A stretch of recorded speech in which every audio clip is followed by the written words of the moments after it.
एक बार की बात है, जंगल के किनारे एक बूढ़ा बाघ रहता था। पहले वह इतना ताकतवर था कि हर जानवर उसका नाम सुनकर कांप जाता था। लेकिन अब वह बूढ़ा हो गया था। न तेज दौड़ पाता था, न बड़े जानवर पकड़ पाता था। एक दिन बाघ बहुत भूखा था। उसने सोचा, अब मैं किसे पकड़ूं? हिरण तो बहुत तेज भाग जाते हैं, खरगोश भी मेरे हाथ नहीं आते। काश कोई आसानी से मिलने वाला शिकार सामने आ जाए।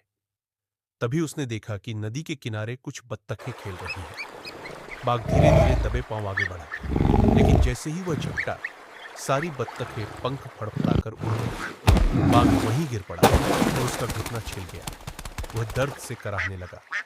अब तो मेरा शिकार करना भी मुश्किल हो गया है। उसी वक्त एक लकड़बग्घा वहां आया।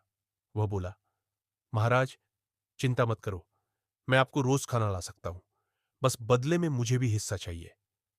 बाघ ने सोचा, अच्छा है, मेहनत भी नहीं करनी पड़ेगी। वह राजी हो गया। अब लकड़बग्घा रोज छोटे छोटे जीवों को धोखे से पकड़कर बाघ के पास लाता। कभी खरगोश, कभी पक्षी, कभी गिलहरी। सारे छोटे जानवर डर के मारे परेशान हो गए। उन्होंने जंगल की सभा बुलाई। तोता, खरगोश, बंदर और कछुआ सब इकट्ठा हुए। सभी बोले, अगर यह चलता रहा तो हम सब खत्म हो जाएंगे। हमें कोई चालाक योजना बनानी होगी। कछुआ बोला, लकड़बग्घा को हराना मुश्किल नहीं है। वह लालची भी है और मूर्ख भी। अगर हम उसकी लालच पर वार करें तो वह खुद जाल में फंस जाएगा। सबने कछुए की योजना मानी। अगले दिन कछुआ अकेले बाघ की गुफा के पास गया। उसने ऊंची आवाज में कहा, ओ गुफा, कैसी हो तुम? कल तो तुमने मुझसे बातें की थी। बाघ अंदर बैठा था। उसे लगा, ये पागल कछुआ गुफा से बात कर रहा है। कछुआ बार बार बोला, गुफा, तुम चुप क्यों हो?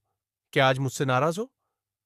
बाघ को लगा, अगर गुफा बोलती है और मैं चुप रहा तो शक हो जाएगा। उसने गुफा की तरह आवाज निकालकर कहा, मैं ठीक हूं, अंदर आ जाओ। तभी कछुए ने जोर से कहा, सुन लो सब जानवरों, गुफा से आवाज आ रही है, लेकिन असल में अंदर बाघ बैठा है। बंदर, खरगोश और तोता तुरंत वहां पहुंच गए। सभी ने देखा कि बाघ सचमुच गुफा से बोल रहा था। लकड़बग्घा डरकर भागने लगा, लेकिन जानवरों ने उसे पकड़ लिया। शेर, जंगल का असली राजा, भी वहां आ गया।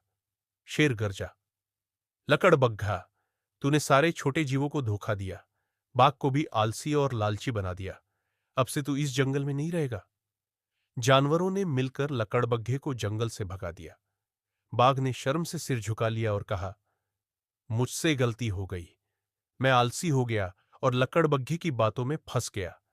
अब मैं अपनी ताकत जुटाकर खुद शिकार करूंगा और कभी धोखे का सहारा नहीं लूंगा।